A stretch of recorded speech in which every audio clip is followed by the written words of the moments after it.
There were two things that were super predictable about the George Pickens outburst in Atlanta. One was that it would go viral. Two is that the head coach would come to his defense. Good morning to you. Good Wednesday morning. I'm Dejan Kovacevic of DK Pittsburgh Sports.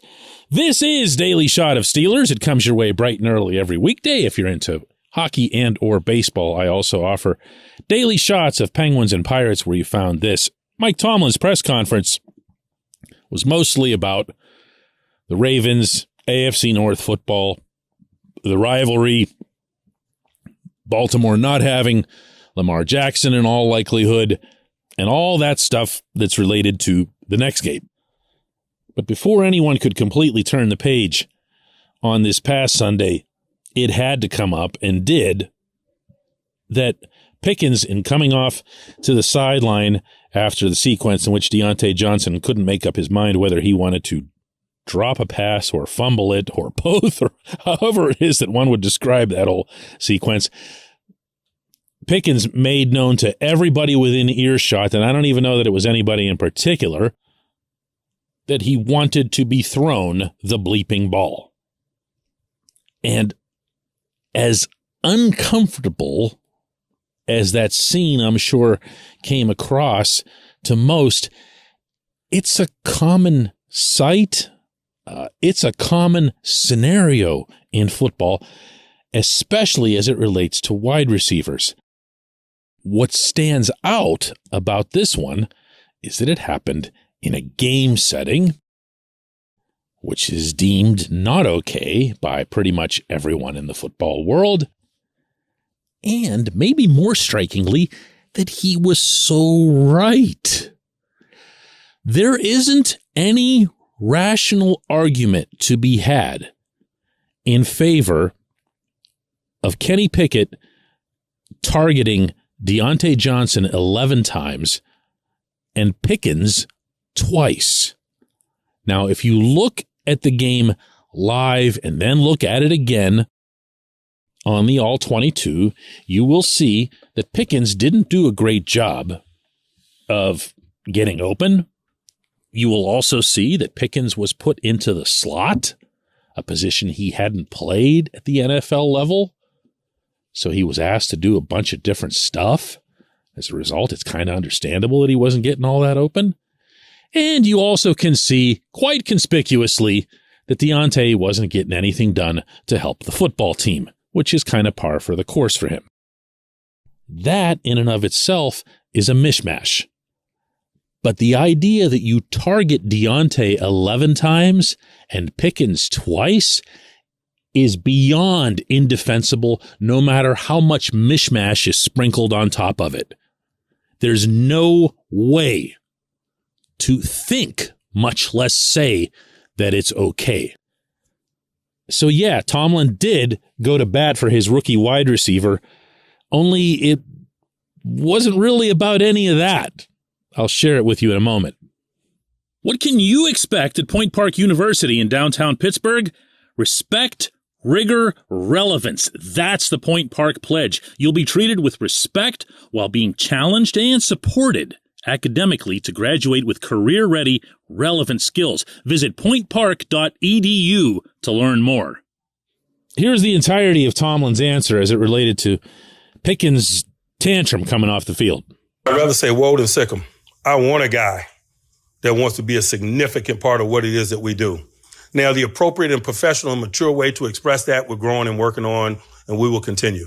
But that spirit, that competitive spirit, the guy that wants the ball, no, I want that guy. That right there is how I knew what Tomlin would say, because he looks past the stuff that's right in front of him when it comes to this sort of thing. He goes macro on it, meaning the hardest thing to find/coach is passion for the game. We can take it for granted because we presume, well, you've made it to the NFL. You're here. You're making a lot of money. There's no way. I mean, you're a professional. You should be operating at such and such energy level naturally. But since Tomlin is involved in all aspects of acquisition and instruction, he also knows that the biggest challenge that they have, the Steelers do, and any team does, in going through the draft is finding guys who aren't going to quit on you, finding guys who want to go to battle with you on Sunday. I know these all sound like trite, rehashed sayings, but they're true. Talk to the people in the game. Talk to the people, for that matter, who are successful at any level of the game, whether it's high school, small college, major college, whatever. And they'll tell you the same thing. It's the most difficult trait to find. They can find talented guys. They can't find the ones who are going to be that trustworthy. Tomlin and his staff identified Pickens as being that guy, not because he once punched some dude or whatever that was whenever he was in college in the end zone because he made him mad. That showed them some fire and whatever else, but that could have just been anything. But because they watched him on a consistent basis, they watched him block, they watched him throw people to the ground, cleanly, legal, with blocks. And they saw someone who had an edge about him, and they valued that.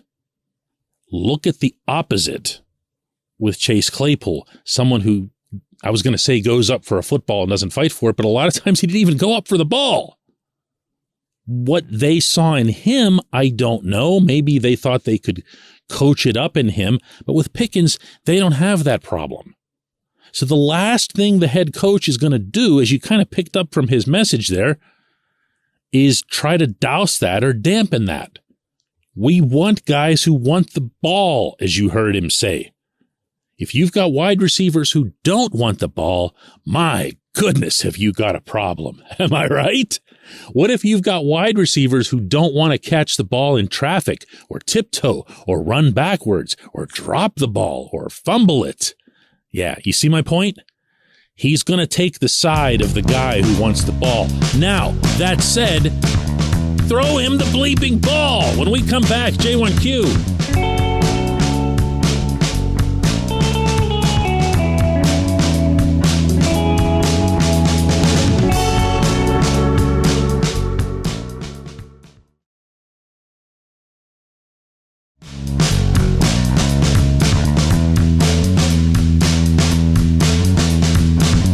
Of Daily Shot of Steelers is brought to you by our friends at Mike's Beer Bar. They're located directly across Federal Street from PNC Park. They are the one, the only, the premier destination in Pittsburgh for craft beer. More than 500 craft beers available, more than 350 of those local, and more than 80 of those on tap. Mike's can't be topped, not for beer, not for the awesome kitchen and menu that's available, and not for all the special events that are going on there. Check them out online at mikesbeerbar.com. Mike's Beer Bar, right across Federal Street from PNC Park. And today's J1Q comes from Steve, who says the Steelers are competitive against lesser teams, which bodes well for their chances the remainder of this season. Still, it'd be a minor miracle if they made the playoffs, and I'd much rather see continued growth by the offense. If it translates to wins, great, but the talent pool at the top of the standings, that's how I measure our football future. Can we compete with those teams? Well, compete with those teams was exposed, okay? Even if Kenny Pickett and the offense continue to improve, even if you see more dimensions added, even if you see the defense stabilize a little bit. Let's not let those guys off the hook just because they're veterans and they're banged up. They could still be doing better than they are. Even if you saw all of those things and you went kind of back to the future and started playing the Bills and the Eagles again, you're going to get pretty much the same result. You're going to see them win one of two from the Bengals, because it's AFC North, because the Bengals weren't ready in the opener pretty clearly. The Steelers defense went bonkers on them in the first half. And now you don't even know what to think of them playing the Ravens twice because of no Lamar. But we know we know that they're not there yet. And that's why, to me, the foundational point that you're making is the strongest one. And that is, don't worry about the results. Don't worry about that anywhere near as much as you'd worry about getting better. If you start seeing the team regressing in one facet or two facets or more, that's when you get worried, because that's when you go, oh no, this group isn't even going to keep maturing. This group is one that you're going to have to pull the plug on. Look at it this way. Let's say, and this is a hypothetical, I'm not on board with this yet, that the offensive line takes some real negative strides and starts to crumble and starts to look like it did early in a season, which would take quite the regression at this point, I'm happy to say. Not just the obligatory Dan Moore penalty, but the whole left side basically just becoming a carousel, allowing edge rushers to come in and take shots at Kenny's blind side. James Daniels getting pushed back. Chooks not being very consistent over at right tackle. Chooks Okorafor, of course. I'm not going to say anything about Mason Cole that's negative. I just think he's been really, really good. But when you look at this group overall, the incline, it hasn't been a perfectly straight line. It hasn't been linear, but it's been steadily upward. And that's what you want. You want that from the line. You want that from the tight ends, particularly Pat Freiermuth, of course. You want that from however it is that the wide receiver thing shakes out. You want Najee Harris to keep finding a way to run the way he did in Atlanta. And obviously, you need Kenny to keep getting better along the way. And, you know, this subject kind of came up with Tomlin yesterday, and he had a pretty good response.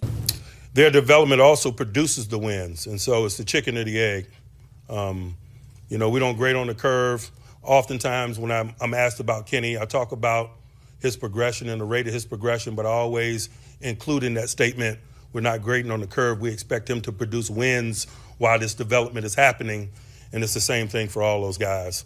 They're growing in the right ways because of the victories. Their play is producing the victories. And so, let's keep it going. That's it. He's found a way pretty much throughout the past month to say that, listen, we don't have to divide or segregate the ideas of rebuilding or developing on one side and then winning these games on the other, because Tomlin's stance, and this has been true since I first brought it up with him 3 weeks ago, has been the guys that we're using, the younger guys that we're using, the guys who maybe we're unsure of because of their experience level, are good enough to win football games right now. So there's no fork in the road here for him. He's just going right down the middle. I like it. I really do. I appreciate the question. I appreciate everyone listening to Daily Shot of Steelers. We'll do another one of these tomorrow.